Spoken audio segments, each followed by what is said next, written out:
Oh my God! Oh my God, it's so good to see you! Welcome to Watch Mojo, and today we're counting down everything we know so far about Thor, Love, and Thunder. For the first time in 1,000 years, I have no path. I'm looking for Korg. Who's asking? I know you're asking. Is there anyone else asking, or is it just you? He's gonna come back. Except, last time he was gone for like 2 years. For this list, we're looking at confirmed facts and credible rumors about the fourth installment in the Storm Deities film series. Since we will be discussing likely characters, potential plot points, and other details, consider this your spoiler alert. What do you most hope to see in the first Son of Asgard's latest cinematic outing? Let us know in the comments below. Number 10. Release date. The commercial and critical success of 2017's Thor Ragnarok revitalized interest in the Thunder God's somewhat faltering franchise. You have made a grave mistake, Odin's son. I make grave mistakes all the time. Everything seems to work out. Though Chris Hemsworth's contract with Marvel was set to expire after Avengers Endgame, both the actor and studio were interested in bringing the hammer wielder back for further adventures. As Guardians of the Galaxy back together again. Oh, where to first? Filming on Thor Love and Thunder was set to begin in August of 2020, but the global pandemic pushed this back to January of 2021, with production wrapping in June of that year. The film's original release date was November 5, 2021. This was first changed to February 11, 2022, before the current release date was set for May 6, 2022. That's funny.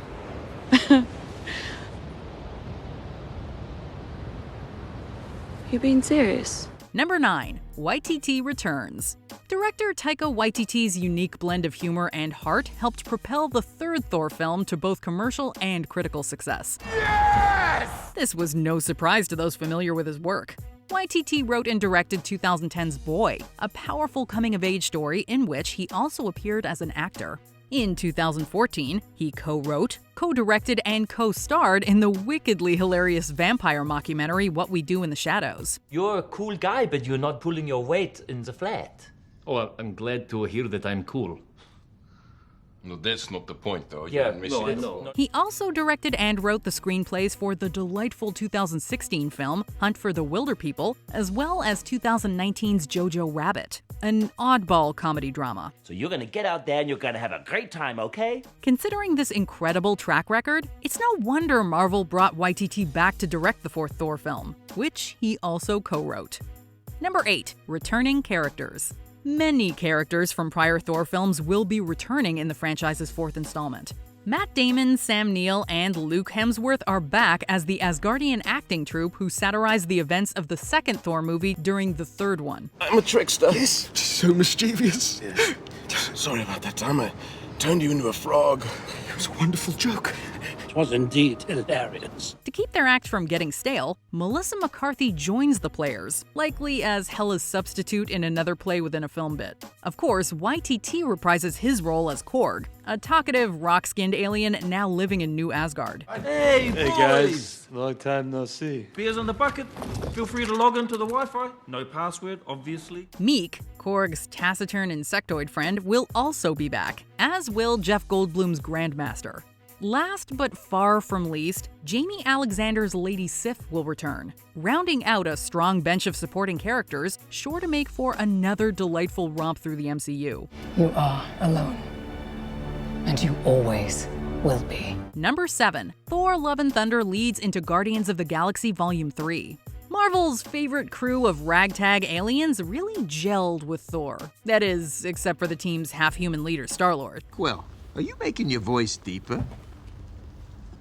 No, you are. You're imitating the God-Man. It's weird. No, I'm not. He clearly felt more than a little threatened by the god, leading to some wickedly funny teasing from his teammates. At the conclusion of Avengers Endgame, Thor bailed on New Asgard to explore space with the Guardians. You should fight one another for the honor of leadership. Sounds fair. Well, it's not necessary. It's not. This is likely where we'll pick up with him at the beginning of Love and Thunder, since Star-Lord, Drax, Rocket Raccoon, Groot, and Nebula are all confirmed to make appearances. Further, director James Gunn, whose third Guardians of the Galaxy film is scheduled for release in May of 2023, has been consulting with YTT, ensuring the stories of both MCU flicks will flow together seamlessly. Number 6. New gods set to appear. While the Greek gods have long existed in Marvel Comics, they have yet to show up in the MCU. However, Asgard's divine cinematic monopoly will end.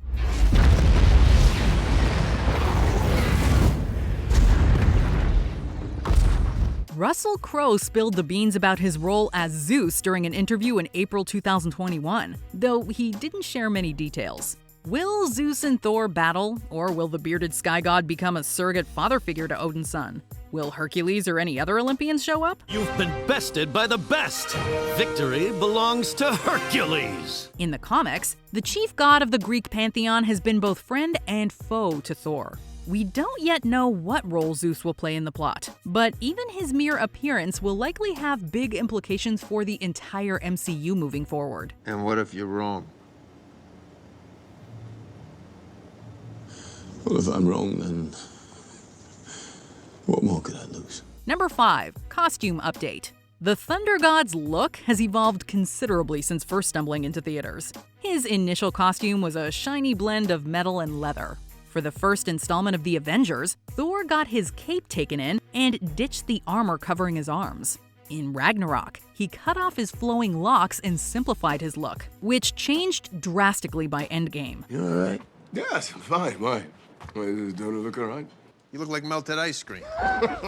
Love and Thunder seems to be embracing an 80s retro aesthetic based on the movie poster and leaked images.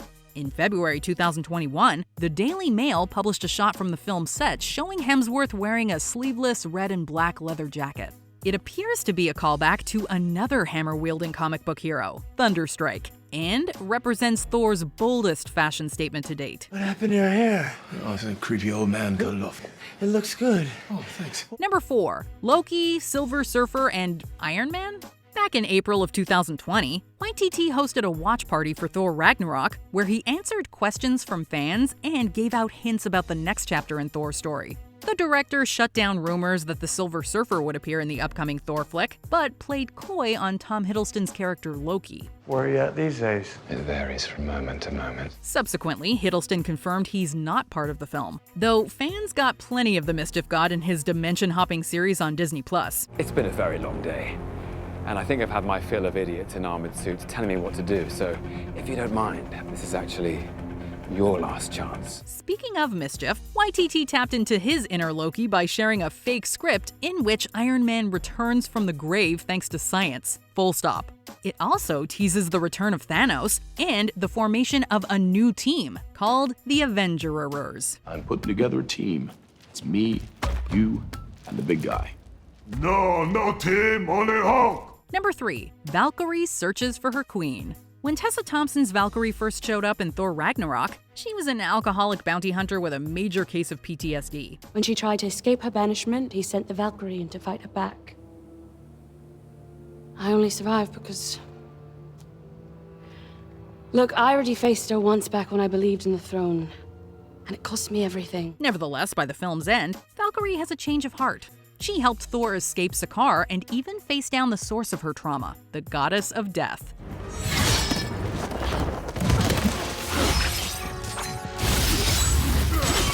Valkyrie's character growth continued in Infinity War and Endgame, culminating with her accepting the crown of New Asgard. According to Thompson and Marvel Studios boss Kevin Feige, the next Thor film will explore the new queen's bisexuality. This probably means Valkyrie's plot will involve her search for love and/or a co-monarch, as this would line up well with a multi-film transformation from jaded loner to loving leader. You know, I'd make a lot of changes around here. I'm counting on it.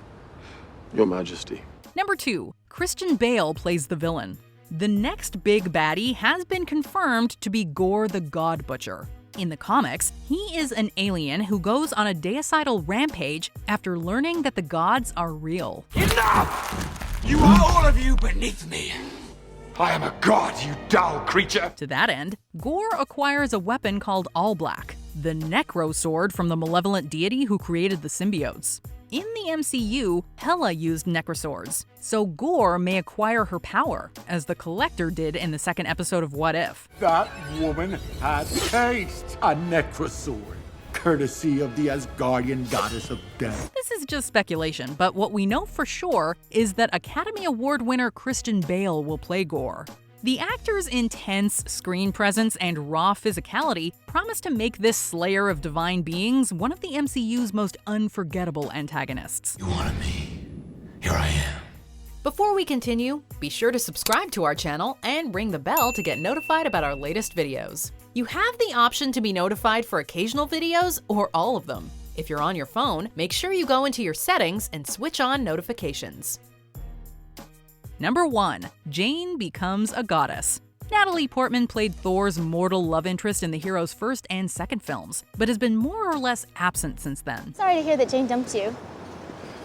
She didn't dump me, you know. I dumped her. It's a mutual dumping. However, Jane Foster is returning to the MCU in Love and Thunder. Throughout her career, Portman has played a space princess, child assassin, and crazy ballerina. But in this film, her character becomes a god as she did in the comics. Specifically, Foster became just like Thor, complete with all his powers and wielded Mjolnir. Its power has no equal. As a weapon to destroy, or as a tool to build. While that may sound like a pretty awesome deal, Jane also developed cancer, an aspect of the storyline likely to be featured in the film version as well. She's ill. She is mortal. Illness is their defining trait. Do you agree with our picks? Check out this other recent clip from WatchMojo, and be sure to subscribe and ring the bell to be notified about our latest videos.